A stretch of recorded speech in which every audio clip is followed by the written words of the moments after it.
The huge round room was quiet, too quiet.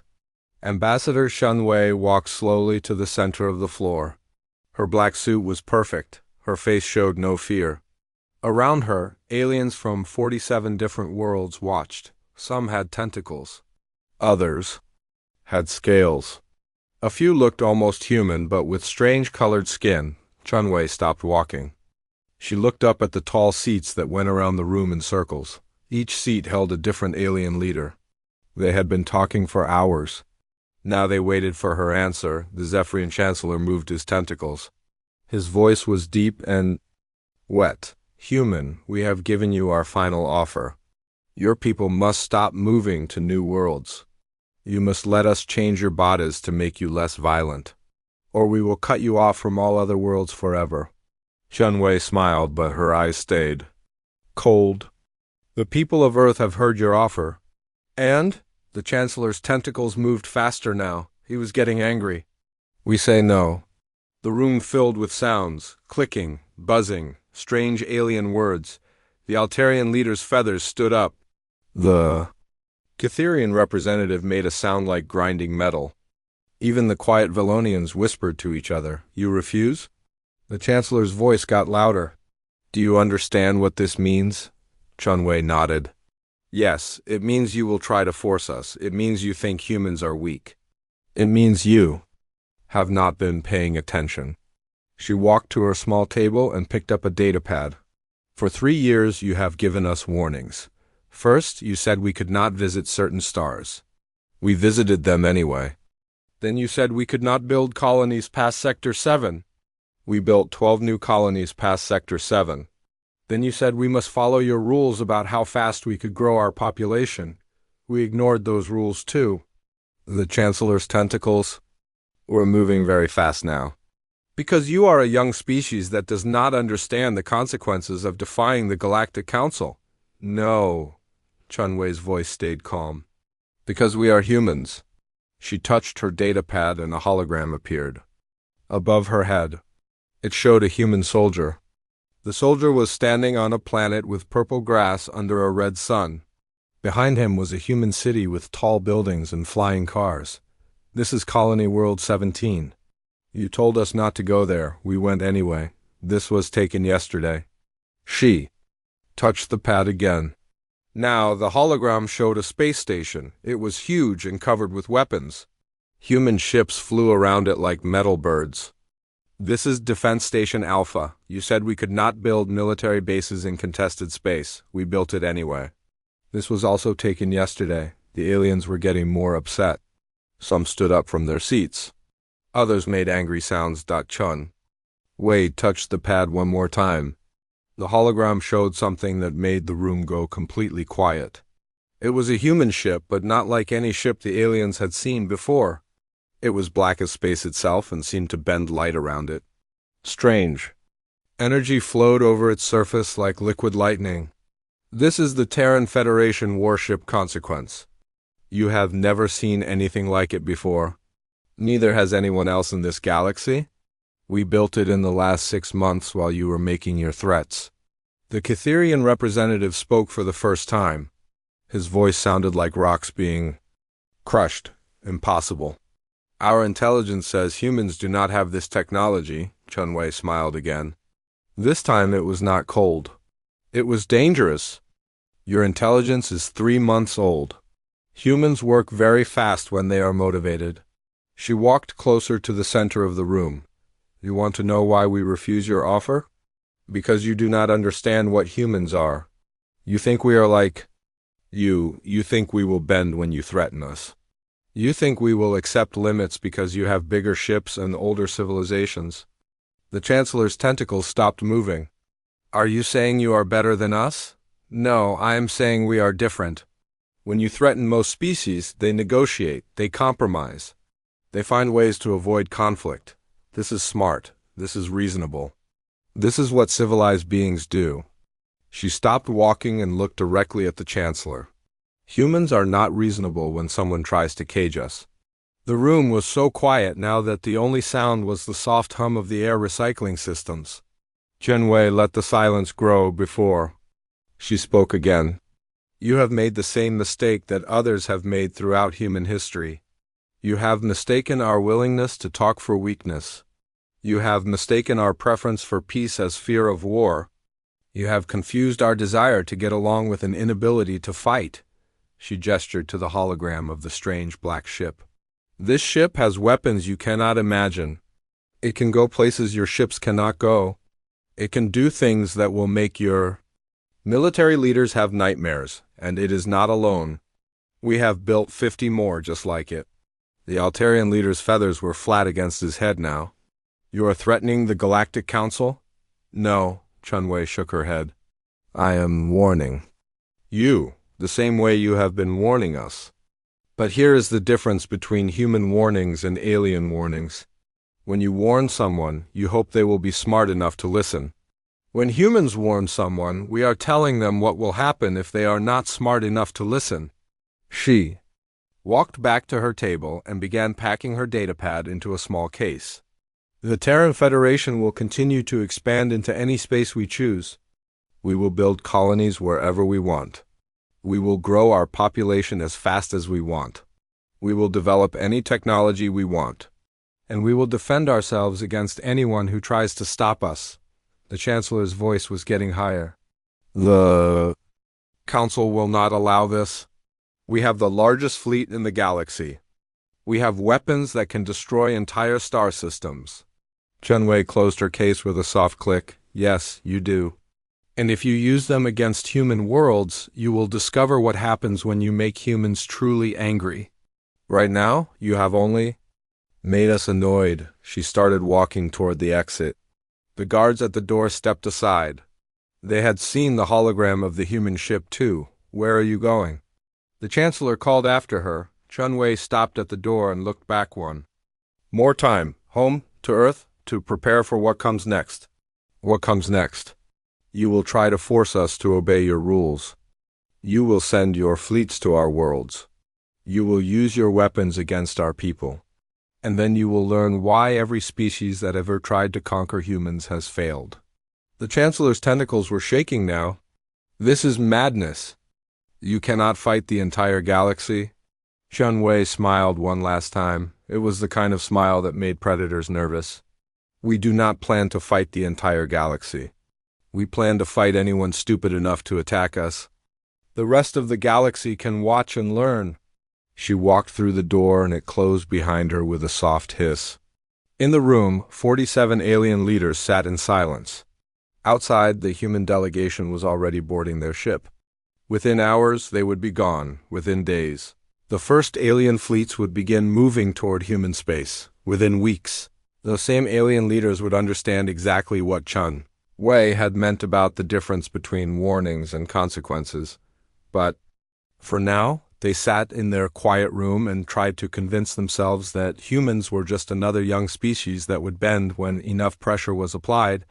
They were about to learn how wrong they were. Admiral Sarah Voss stood on the bridge of her ship and watched death coming toward her colony. Through the big window, she could see the Catherian war fleet getting closer. 27 ships, each one bigger than a city. Their hulls were dark, metal that seemed to eat light. Weapons covered every surface like deadly flowers. "Admiral," said Lieutenant Parker from his station. "They are trying to talk to us." Sarah nodded. She had been expecting this. "Put them through." The main screen flickered and showed a Catherian commander. He looked like a giant insect made of metal and hate. His voice sounded like grinding gears when he spoke. "Human ship, you will surrender immediately. Your primitive weapons cannot hurt our shields. Give up now and your deaths will be quick." Sarah looked at the alien face on her screen. She had been fighting aliens for 15 years. She had seen their ships before. But these ships were different, bigger, more dangerous. The Catherians had brought their best weapons to make an example of New Geneva Colony. "This is Admiral Sarah Voss of the Terran Federation ship Retribution. New Geneva is under our protection. Any attack on this colony will be met with full force." The Catherian commander made a sound like laughing, but it was not funny. "Full force? Human, your entire fleet could not scratch the paint on one of our ships. We have studied your technology. We know your limits. Sarah smiled. It was not a nice smile. Your information is 6 months old? You might want to update your files? The alien's metal face changed. Something that might have been confusion. What? Do you mean you declared war on humanity 6 months ago? Did you think we would spend that time sitting around feeling sorry for ourselves? Sarah turned to her weapons officer. Mr. Chun, are our new toys ready to play? Chun grinned. He was young and eager like most of the crew. All systems green, Admiral. The Catherians are about to get a very big surprise. Sarah looked back at the screen. The alien commander was talking to someone off camera. His metal voice was getting higher, more worried.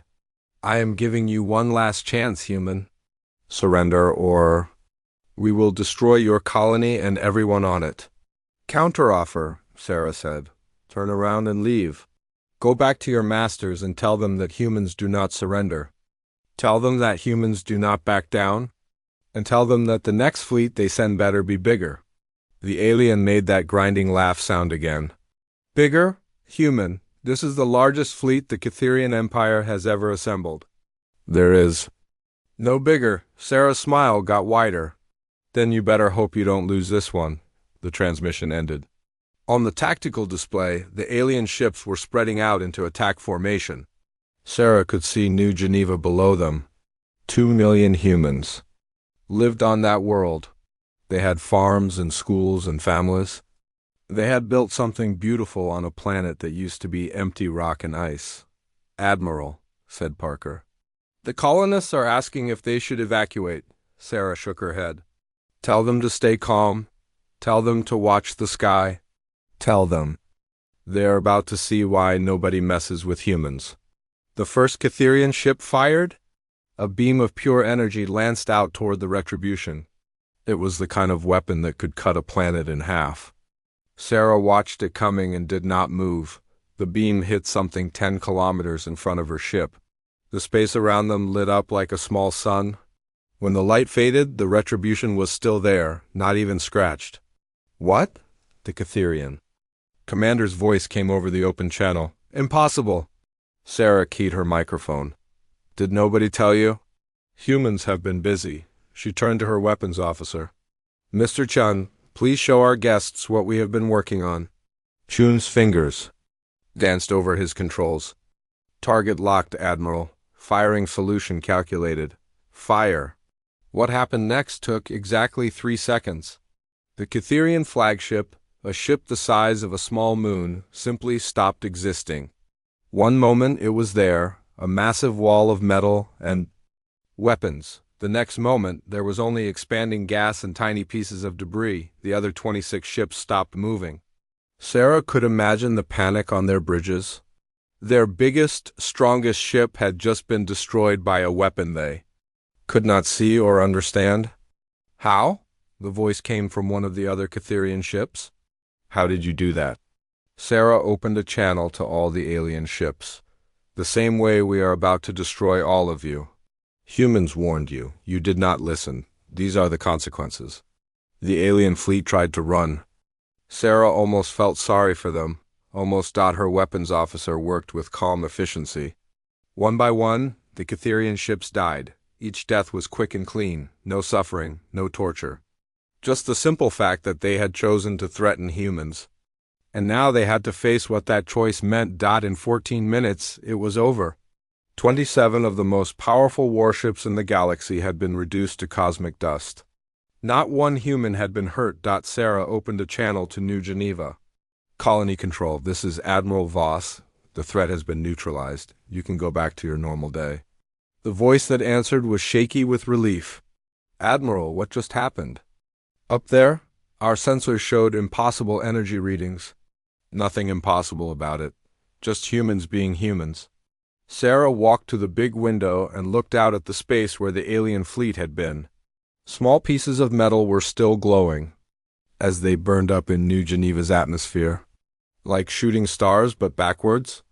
Admiral, said Lieutenant Parker. We are getting messages from all over the galaxy. Everyone wants to know what happened here. Sarah nodded. She had been expecting this too. Send the same message to everyone. The Terran Federation does not make threats, we make promises. The promise was that anyone who attacked our colonies would face consequences. We keep our promises. She paused and looked at her crew. They were young and human and proud. They had just done something that would change the galaxy forever. And make sure you include the battle footage. Let everyone see exactly what happened. Let them see what human weapons can do. Let them see what happens when you push humans too far. Parker's fingers moved over his console. Message sent to all major news networks and government channels. The whole galaxy will know about this within hours, Sarah nodded. Good, maybe the next alien fleet will be smarter. Maybe they will remember that humans do not surrender. Maybe they will remember that humans do not forgive attacks on their people. She turned back to the window. In the distance, she could see New Geneva turning slowly in space. The lights of human cities sparkled on the night side. Children were probably going to bed right now, safe because humans had been willing to fight for them. Admiral, said her communications officer, we are getting a priority message from Earth Fleet Command. Put it through. The face that appeared on the screen was older and more tired than Sarah's, but the eyes were just as hard. Admiral Morrison had been fighting longer than anyone in the human fleet. Sarah, good work out there. But this is just the beginning. Our spy networks are reporting massive fleet movements all across the galaxy. The aliens are scared and angry.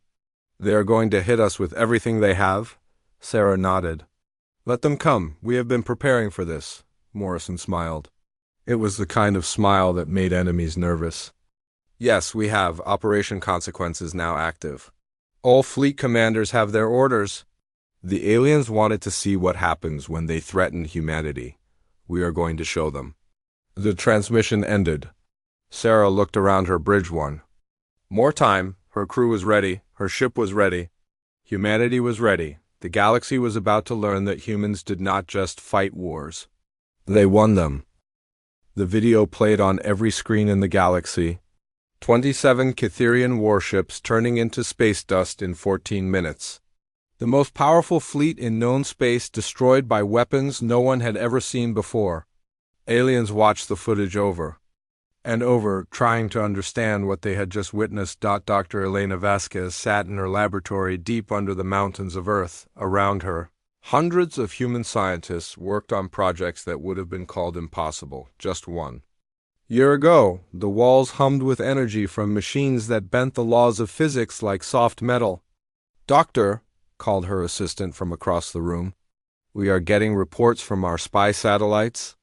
The hegemony is moving their entire first fleet. Elena did not look up from her work. Her hands moved over controls that glowed with strange light. How many ships? Over 3,000, including the world render. Now Elena stopped working. She turned in her chair and looked at the young man who had spoken.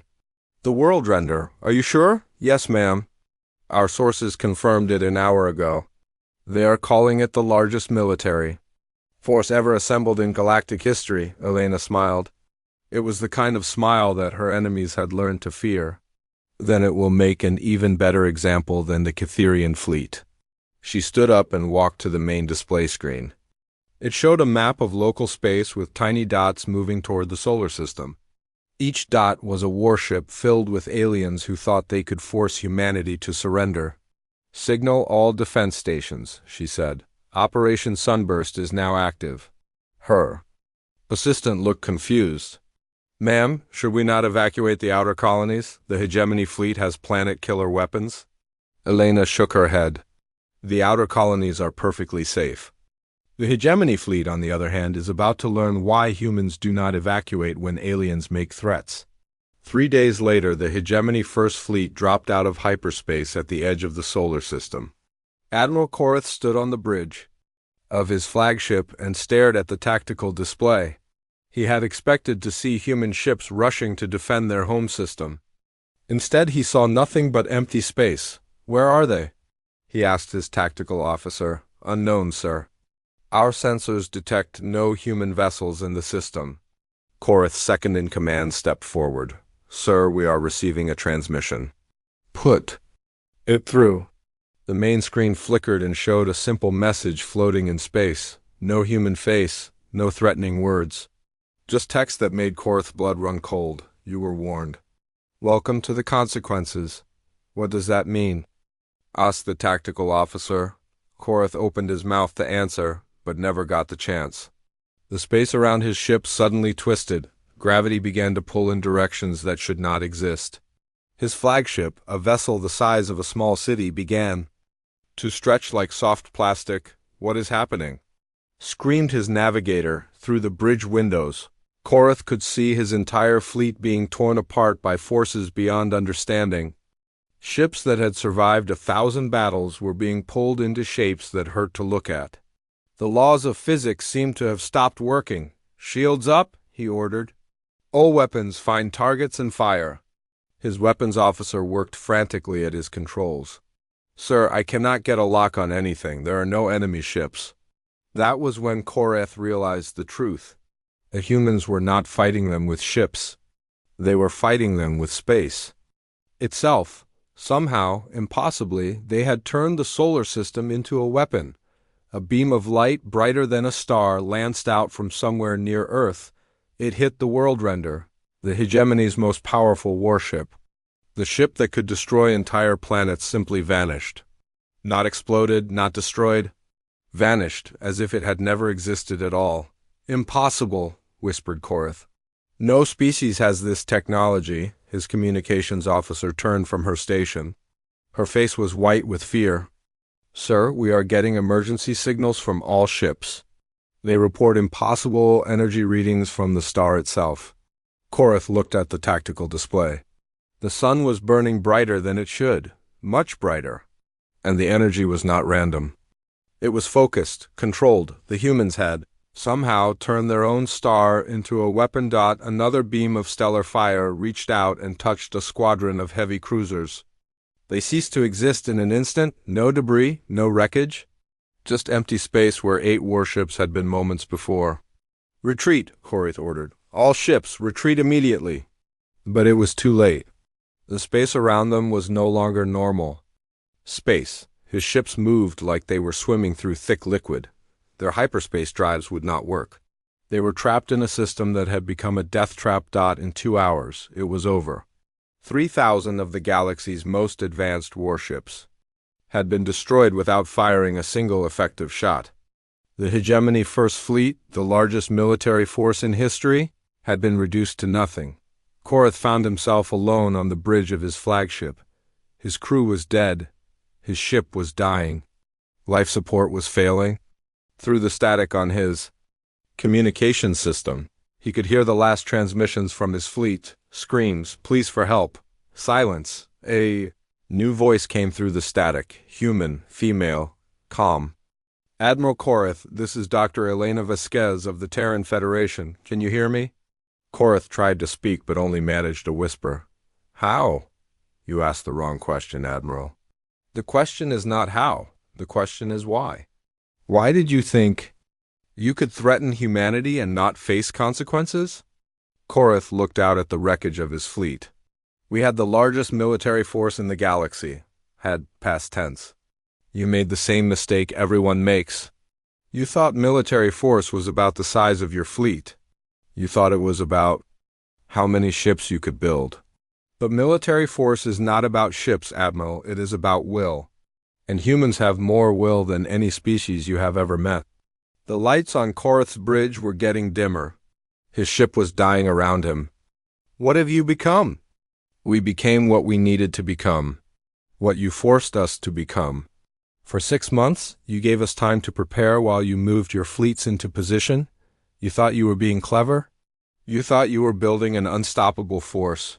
Elena's voice stayed calm and cold.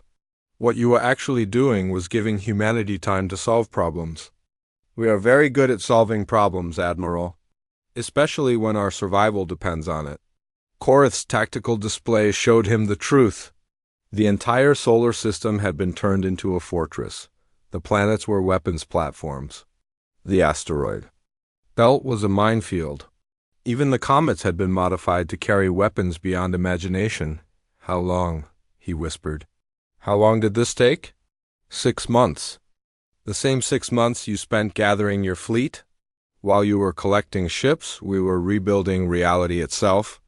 While you were making speeches about human surrender, we were teaching our star how to kill our enemies. The life support on Korth's ship finally failed. As the cold of space began to seep into his bridge, he heard Elena's voice one last time. Take a message to your leaders, Admiral. Tell them that humans do not surrender. Tell them that humans do not forget. And tell them that any species that threatens humanity will face the same consequences you face today. Korth's emergency.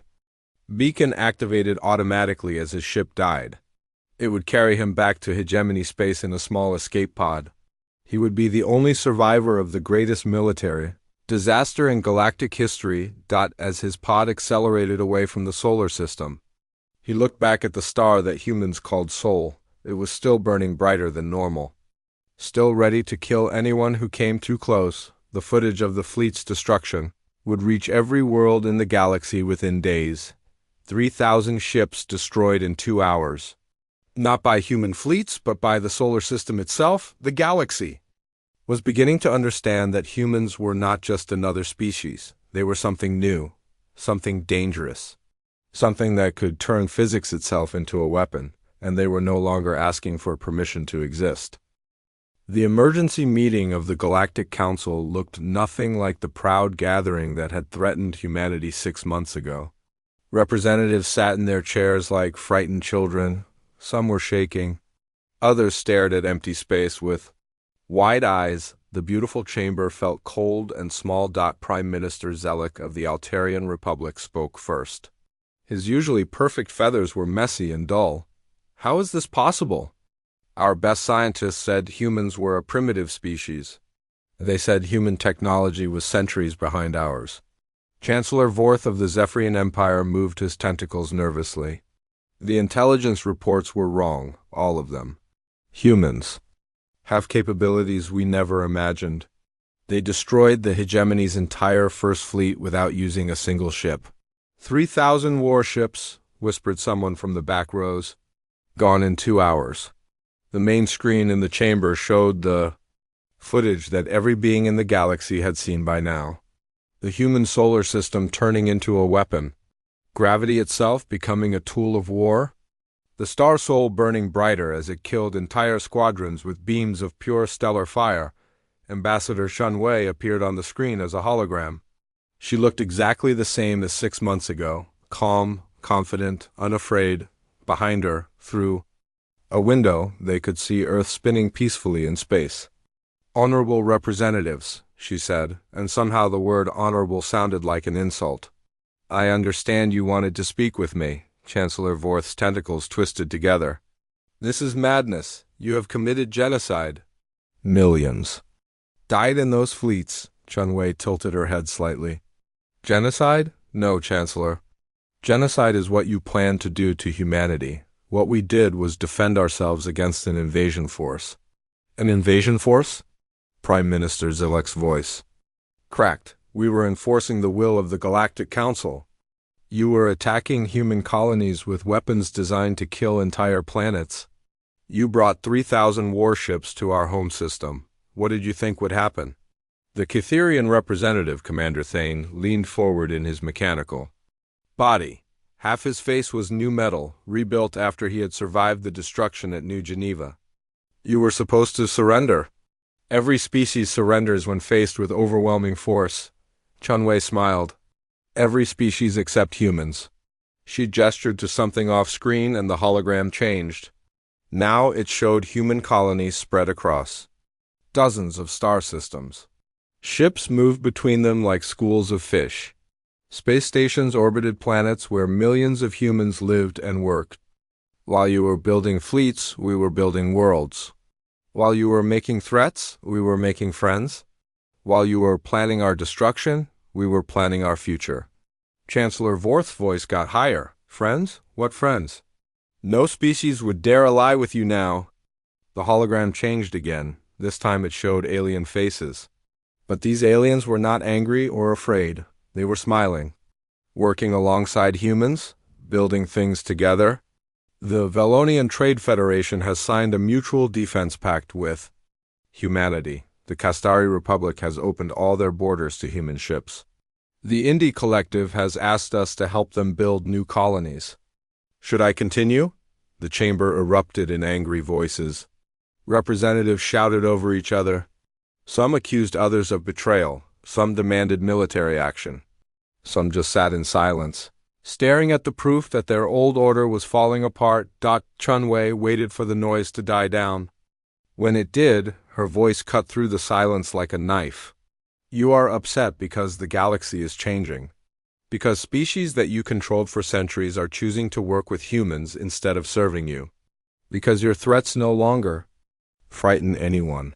Prime Minister Zelek stood up from his chair. This is not over. We still have fleets. We still have weapons.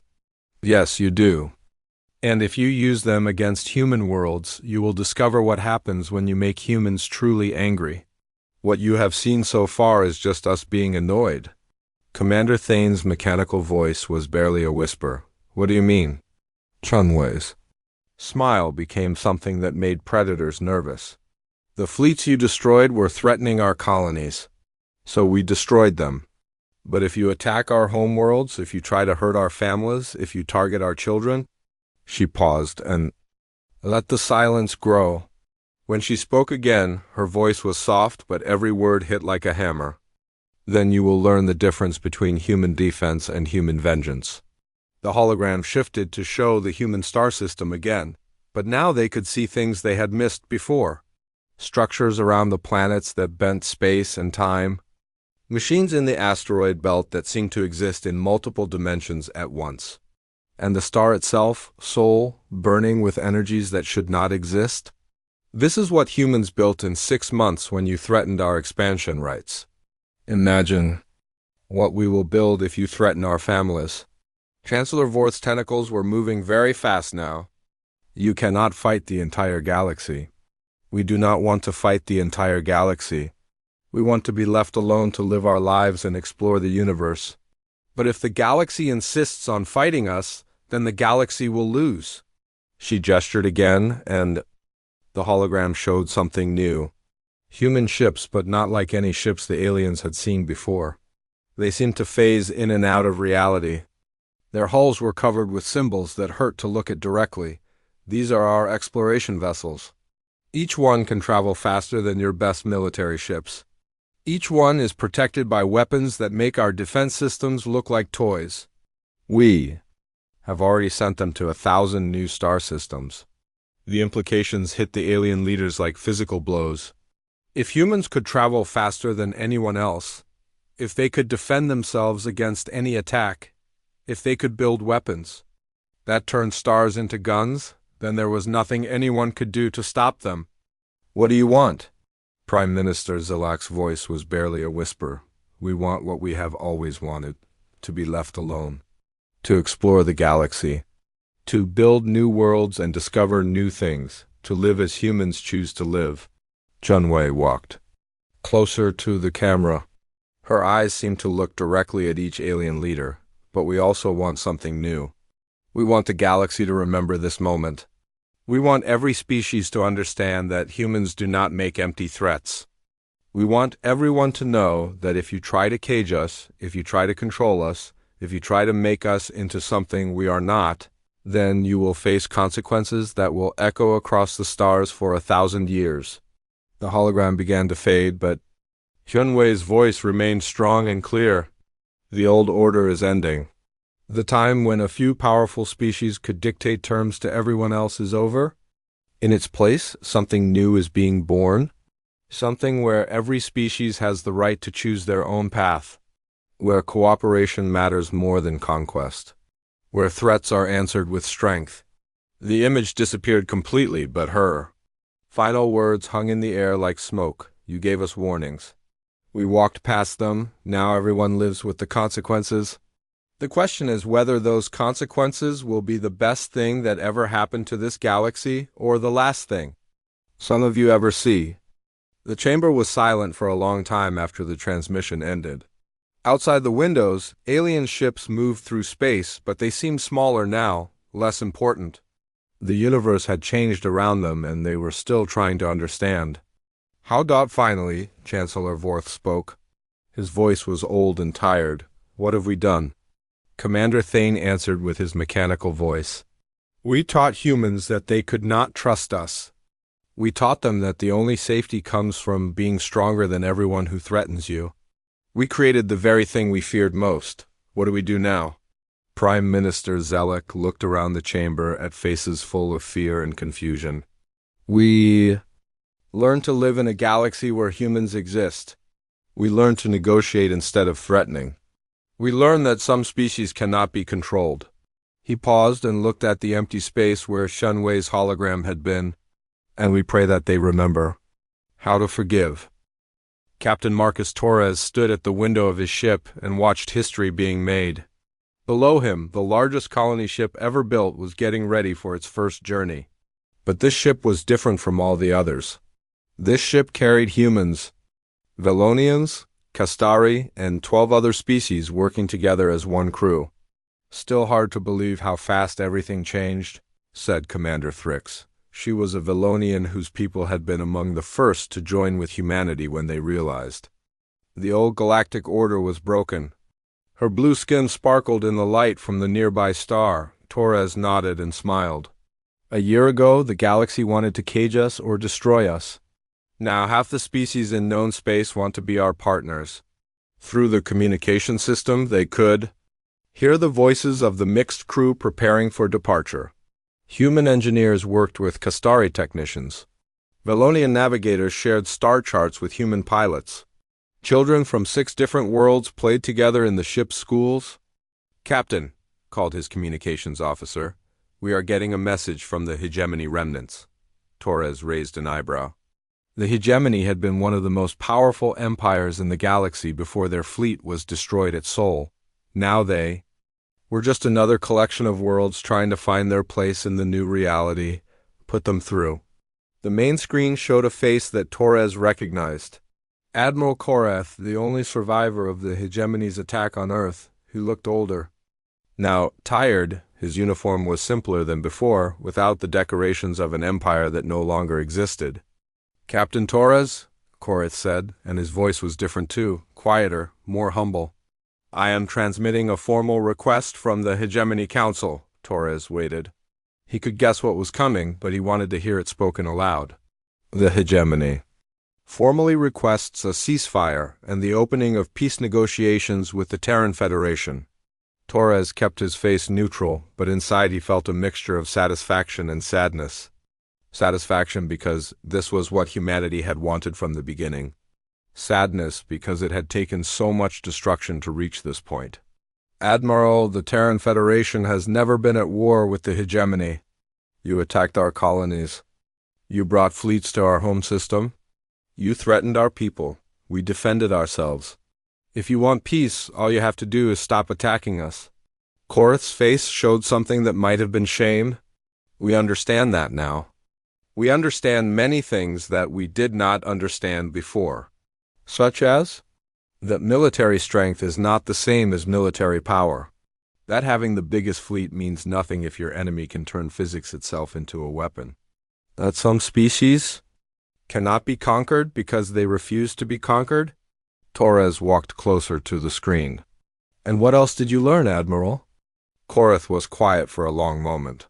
When he spoke, his words came slowly, like they were hard to say. That humans were never the threat we thought they were. You did not want to conquer anyone. You did not want to rule the galaxy. You just wanted to be left alone to live your lives. We created the very enemy we claimed to be fighting against. Torres nodded. Yes, you did. The question now is what you plan to do about it. The screen split to show other faces. Aliens from different species, all looking nervous but determined. Torres recognized some of them from intelligence reports. Leaders of worlds that had once been part of the old galactic order. We want to propose something new, Korath said. Not a surrender, not a treaty. Something that has never existed before. I am listening, a partnership between equals, where no species rules over others, where decisions are made by cooperation instead of force. where threats are replaced by mutual benefit. Torres looked around his bridge. His crew was listening carefully. Most of them were young people who had grown up during the conflict. They had never known a galaxy where humans were considered weak or primitive. That sounds very idealistic, Admiral. What makes you think it would work? Korath gestured to something off-screen, because you already proved it works. Look at your colony ship down there. Look at your mixed crews. Look at the trade agreements between human space and Valonian space. Look at the research stations where human scientists work with Kastari engineers. He was right. In the years since the destruction of the great fleets, something new had been growing. Species that had been enemies for centuries were working together. Trade routes that had been controlled by the old powers were now open to everyone. Young beings from dozens of worlds were learning in schools that taught cooperation instead of competition. The old galaxy was based on fear, continued Korath. Fear of other species. Fear of change. Fear of losing control. But fear makes people do stupid things like threatening humans. Torres almost smiled at that. Yes, it does. The new galaxy could be based on something better. On the idea that different species working together can accomplish more than any species working alone. On the idea that exploration and discovery matter more than conquest and control. The communication officer turned to Torres. Sir, we are getting similar messages from 43 other species. They all want to talk about the same thing. Torres looked back at the screen. You have been planning this. For months, Korath admitted. Ever since we realized that the old way of doing things was not just wrong, it was impossible. You cannot force cooperation. You cannot threaten someone into being your friend. You cannot build a lasting civilization on the fear of punishment. Torres walked to his command chair and sat down. This was a moment that would be remembered for centuries, the end of one age and the beginning of another. What exactly are you proposing? A new council? Not like the old Galactic Council that made rules and enforced them with fleets.